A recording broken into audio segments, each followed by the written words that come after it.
Starlink has received a lot of attention for its promise of providing high-speed internet connectivity in rural locations and bridging the digital divide. The South African Independent Communications Authority recently issued a formal government notice stating that using the internet service is locally prohibited. According to industry experts, Starlink's introduction into the market has been hampered by the strict licensing process as well as equity ownership rules, as it could pose a threat to South Africa's mobile network operators. Joining me now to unpack this is my Broadband editor-at-large, Jan Vermeulen. Jan, thank you for making time for us this morning. According to ICASA, operators like Starlink need individual electronic communication service and the individual electronic network service licenses to offer services in South Africa legally. So where does that leave Starlink? Well, it has to apply for those licenses, but it can't because ICASA doesn't currently have an open invitation to apply for those licenses. And in the case of the network license, the ECNS license, the minister has to publish a policy direction before ICASA can open an invitation to apply. And so Starlink is stuck. It either needs to acquire a local company with licenses or acquire a local company's licenses, and even that requires ICASA approval. To transfer those licenses to Starlink will require some kind of, to transfer control of those licenses to Starlink will require some kind of ICASA approval. And so if Starlink wants to comply with South Africa's laws, it needs to do one of those two things. It needs to either buy a local company or buy a license. Oh, there's a third option, which is to partner with local licensees. So there are local ISPs in South Africa that are willing to help Starlink launch legally in the country, but it's not quite clear where those negotiations sit. Based on the feedback we've seen from the industry association, ISPA, there haven't been much conversations there, but that doesn't mean that Starlink isn't in discussions with other people who are not ISPA members behind the scenes. So in other words, obtaining these licenses is quite onerous.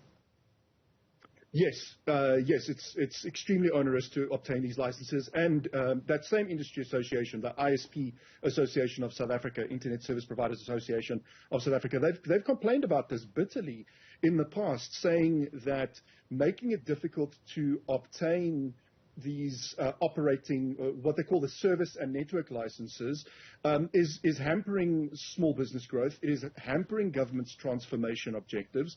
And they actually presented the minister and ICASA with potential solutions for how to make these licenses easier to come by. Because right now, it's not a huge amount of money for Starlink, but each license will cost you about R1 million, bit more, bit less.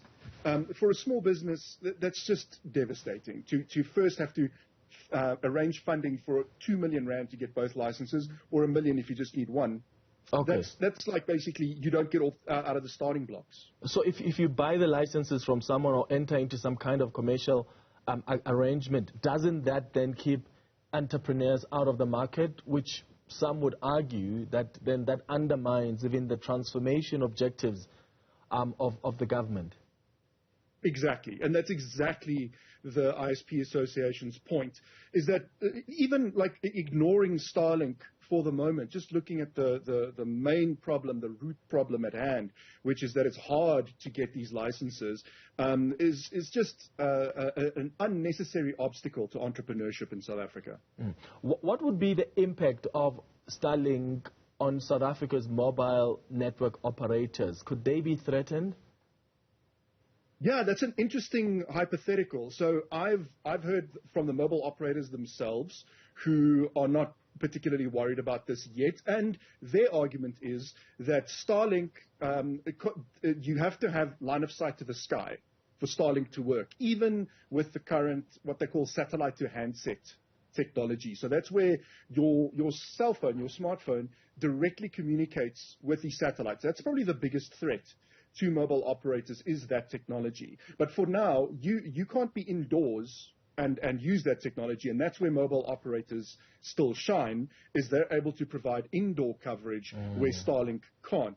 But that doesn't mean that there aren't innovations down the line that would make it possible for Starlink to get indoor coverage, or partnerships that they could have to get indoor coverage, or just be able to build their own indoor coverage over time through whatever techniques. And so in that way, yes, it could be a threat to South Africa's mobile network operators down the line. But I don't see them as a threat in the short term. But that doesn't mean. Like short-term thinking has landed us in big problems in South Africa before. One has to consider all the possibilities of what might happen in the long term, and sort of regulate and develop policy in line with that. So, it's certainly possible for Starlink to be a threat to our local industry. Yeah, I mean, connectivity is still a big issue in this country. If a company like Starlink does get the license to operate here, what would that mean for consumers? Are we talking high-speed internet connectivity? Are we talking cheaper connectivity? So I think both through competition. So what Starlink offers is for people in urban areas, it's not that big a deal, and it's not cheap necessarily, right? So Starlink is going to cost you, if it finally launches in South Africa, about 1,000 Rand a month. And then you still need to spend about 3,000 Rand just to get the kit, the satellite dish kit. And so it's not cheap to get started, and it's not a cheap internet connection. But communities can club together to get this connectivity. And what it offers to rural areas in South Africa is a fiber-like broadband experience. So in a way, it can compete with 5G in that respect, but on an even a larger scale, because where 5G and fiber can't reach, simply because it's too expensive for them to get there, Starlink can provide really fast, really high quality, uncapped internet connectivity in places that have been totally underserved before. We've tested the product ourselves. It works brilliantly.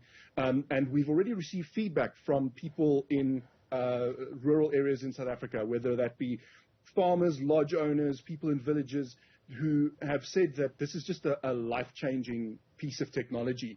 And we're also hearing from businesses who don't want to be named, but major franchises, international franchises in South Africa, who want to use Starlink for their branches who are in these outlying areas. And so this technology could also enable these large franchises. Think fast food restaurants, think major retail chains. It will allow them to launch in areas where they might not be able to right now, because those branch offices can't connect back to the mothership.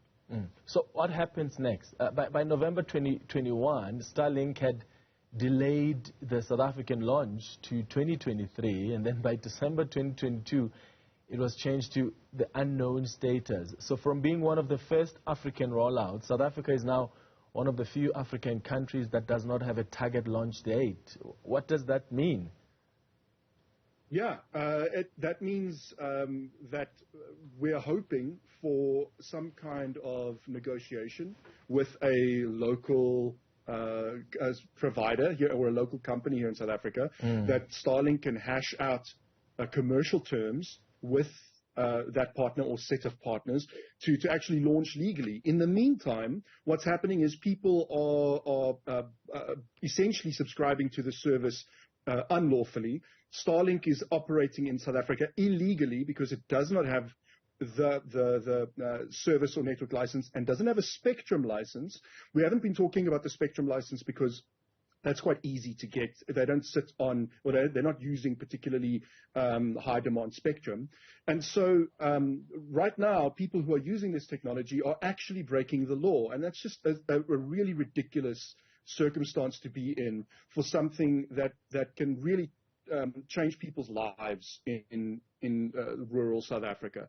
And so what we're hoping for is for either some kind of compromise between our regulator and the ruling party and the minister and Starlink to enable them to launch here, or for Starlink to just bite the bullet, get a local partner or a set of local partners and launch in South Africa illegally. Because right now as well, all that tax money, because ICASA has essentially threatened the local businesses that was selling this product to local consumers and helping them manage it, because it gets quite complicated to use it unlawfully in this way.